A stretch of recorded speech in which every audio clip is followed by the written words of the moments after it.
del siglo XIX, un grupo de soldados, que es lo que se dice por ahí en algunas fuentes, en la entonces Intendencia de Dolores, de Guanajuato, específicamente en el pueblo de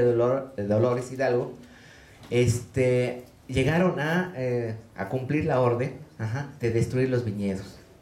Las viñas fueron destruidas, y esto bajo los ojos de don Miguel Hidalgo y Costilla, el cual tenía también a los indígenas enseñándoles el cultivo de la vitis vinifera y la producción del vino, y lo cual pues indudablemente ocasionó un descontento más que orillaría a lo que vendría posteriormente. Pero cabría hacer notar que ante esta disposición del rey Felipe II, hubo algunas que se salvaron de esta persecución, por decirlo de esa manera, de este quemado y destrucción, como fue lo que se pudo lograr en el Valle de Parras, en Coahuila, en el año de 1597, donde esta no debía ser tocada, inclusive por disposición del rey. ¿Qué podemos decir de las necesidades de información de los vitivinicultores ante el impacto de la Guerra de Independencia? Haciendo un poco de análisis de las actuales contra las que pudiera haber habido en este periodo de la independencia, de la guerra, podríamos decir que vendría siendo el cuidado de la vid, el clima, las plagas, los suelos, el movimiento de los soldados realistas cercados a los viñedos, porque tenían que cuidarse los viñedos para que no fueran destruidos, los movimientos de las fuerzas libertadoras cercanas a los viñedos, porque también estas podían llegar a destruir las cosechas, los viñedos, las formas para cultivar los viñedos de las fuerzas hostiles, formas de tratar con las autoridades españolas, elaboración del vino y la distribución del vino. Acuérdense que todavía en esta guerra pues estaban ahí los españoles, tanto a ellos como a las fuerzas libertadoras y a los criollos. Ya pasando estos siguientes años, para lo que serían las posibles necesidades de información de los vitivinicultores ante el impacto de la Revolución Mexicana, aquí cambiaría un poco, puesto que en la época del Porfiriato, siguiendo la tendencia francesa, se empezaron a traer diferentes tipos de uva de Francia, para lo cual se tendría que requerir el cuidado de esas uvas traídas de Francia, el personal con conocimientos para poder cuidar y vinificar las uvas traídas directamente del Estado francés, y bueno, igualmente cómo se tendría que hacer la distribución del vino durante la época de la Revolución Mexicana, bueno, el Porfiriato y la época de la Revolución Mexicana. Y a manera de conclusiones, pues podría yo mencionar aquí algunas. Los factores externos, en este caso los culturales o los movimientos sociales, indudablemente afectan lo que serían las necesidades de información de los diferentes grupos sociales, en este caso de los vitivinicultores. Y bueno, la combinación de las diferentes variables que puede haber externas, pues indudablemente afectan todo lo que tendría que ver con los cultivos y la producción del vino, ¿no? Simple y sencillamente, nada más para informar, la información la estoy sacando de un proyecto PAPID que tenemos actualmente en el CUIB, en el cual tengo la colaboración de varios muchachos de doctorado y de la maestría que se encargaron de las diferentes regiones. Bueno, muchas gracias. Muchas gracias al doctor Calva por orientarnos hacia la importancia de la información en la agricultura, en la industria, en este caso para el cultivo de la vid y la producción del vino. Y pues el doctor Rodríguez Gallardo y yo estamos esperando ser parte de los que vas a entrevistar como consumidores del vino, porque de eso somos muy buenos. Bueno, ahora pasaremos a nuestra tercera y última ponencia de esta mesa, que será presentada por la doctora Catalina Naumis Peña. El título es 100 años de influencias culturales en la indización bibliográfica de la UNAM. La doctora Catalina Naumis es doctora en Ciencia de Información por la Universidad Complutense de Madrid, es investigadora titular del CUIB y su área de investigación es en el análisis y sistematización de la información documental, siendo su línea de investigación sobre el lenguaje y búsqueda de la información. Con ustedes la doctora Naumis Peña. Bueno, muchísimas gracias. El objetivo de este trabajo es hurgar en los índices fundamentalmente temáticos y clasificatorios en las bibliotecas de la Universidad Nacional, haciendo hincapié en las primeras décadas del siglo XX, pero abarcando desde su creación hasta la época actual para analizar las influencias culturales que se observaban en ellos. En primer lugar, esta idea surgió porque había muchos indicios a principios del siglo XX de una gran influencia europea en los proyectos internacionales bibliográficos. En 1899 se crea en México el Instituto Bibliográfico Mexicano, ligado al ambicioso proyecto de la Royal Society of London, y fundamentalmente el Catálogo Internacional de Literatura Científica, en el que México es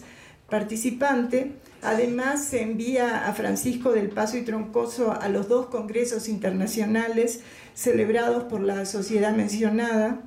Estas colaboraciones y participaciones colocan a México en una posición privilegiada frente al resto de las naciones de habla hispana. Otra relación importante a nivel de bibliotecas y archivos es la establecida por el Instituto Internacional de Bibliografía de Bruselas. Existe carta del secretario general de la Unión de Asociaciones Internacionales en Bruselas a Ezequiel Chávez, fechada el 15 de febrero de 1914, más la adopción en la Biblioteca Nacional por José María Vigil de la clasificación de Paul Namur, bibliotecario belga. Todos estos indicios fueron los que me motivaron a hacer el estudio. Voy a saltarme algo de del planteamiento porque no me va a dar tiempo. De los antecedentes también creo que ya obtuvimos muchos datos con las presentaciones anteriores, sobre todo cuando me gustó mucho la participación del doctor Sosa cuando decía que había que catalogar como la pérdida de la inocencia, el paso de los súbditos a los ciudadanos. Entonces tuvimos un buen ciudadano que fue Justo Sierra, que impulsó la creación de la universidad. Entonces toda esta época fue de grandes sobresaltos y giros políticos que seguramente repercutieron en las prioridades de la nueva institución, que fundó sus expectativas en la acumulación de acervos y su organización para lograr la mejor y más amplia difusión de la cultura a través de los impresos. Ya vimos un poco también con los comentarios que hizo el doctor Rodríguez Gallardo acerca de la preocupación por la impresión de literatura en español, y además sobre y sobre todo que promoción de la cultura a través del idioma propio, ¿no? Ahora bien, vamos directamente a la catalogación y la clasificación por materias en México. No existen datos de una catalogación por materias a principios del siglo XX que representen los contenidos de los libros, si bien existen documentos que permiten afirmar que se había generalizado el sistema de clasificación decimal de Melville-Dewey, introducido al país a fines del siglo anterior en las principales bibliotecas capitalinas. De los sistemas de clasificación anteriores se tiene noticia acerca del catálogo sistemático de la Biblioteca Nacional publicado por José María Vigil, que incluía la clasificación con el sistema que mencionamos de Paul Namur, que estaba modificado en parte y estaba agrupado en 9 grandes divisiones, según Castañón. Otros dicen que 10. Yo no tuve el original, entonces es algo que tengo que comprobar realmente, ¿no? Si eran 9 o 10. También es conocida la tarea que acometió Juan B. Higuinis, a la muerte de Vigil, de sustituir paulatinamente los catálogos de libros por tarjetas bibliográficas y de elaborar el catálogo nomástico y el catálogo diccionario. En 1900, la Secretaría de Fomento publicó un folleto explicativo de este sistema, el Melville Dewey. La Biblioteca de la Escuela Nacional Preparatoria había sido fundada en 1879 con algunos de los libros que pertenecieron al convento de San Ildefonso, más el agregado posterior de donaciones y los primeros datos que existen sobre su organización bibliográfica, los expone Morales explicando que en 1907 se había adoptado el sistema decimal de Dewey para clasificar la colección. En este mismo año se publica en España el catálogo de conceptos en las bibliotecas públicas, como consta en la bibliografía elaborada por Mantecón acerca de reglas y listas de encabezamientos, pero no se tiene noticia de que haya sido usado en las bibliotecas mexicanas. Si bien las reglas de Panisi ya eran conocidas, teníamos la propuesta de Frederick Poole en Estados Unidos, que comienza a trabajar en la realización de índices y aconseja que en los catálogos de las bibliotecas, cuando la materia de un libro no sea expuesta por el autor o a través del título o del texto en una forma clara o usual, el bibliotecario debe señalar la forma equivalente que sí sea clara o usual. La aparición en español de conceptos en las bibliotecas públicas estaba destinada a apoyar la creación de los catálogos diccionarios que fueron cristalizados por Charles Cotter en 1876 y que incluían la indización por autor, título y materia. La siguiente noticia sobre una indización de colecciones también se refiere a la implantación de la clasificación decimal Dewey, pero con las modificaciones de la clasificación decimal universal, y para ello se contó con una comisión de especialistas de los Estados Unidos que vino a México y que consistió en la formación de un catálogo alfabético de autores y otro de obras clasificadas en 67 materias con la indización del número del estante y del anaquel o entrepaño o sección en que fueron colocados los volúmenes de que se componen dichas obras. Ezequiel Chávez fue líder también en esta empresa de organización archivística y él promovió precisamente la clasificación decimal universal. De los primeros antecedentes que se obtienen sobre organización bibliotecaria a principios del siglo XX, se cuenta con la solicitud en 1913 para crear un departamento de clasificación y catalogación en la Biblioteca Nacional, siendo su director Luis Urbina. La Biblioteca Nacional contaba con colecciones heredadas de las bibliotecas coloniales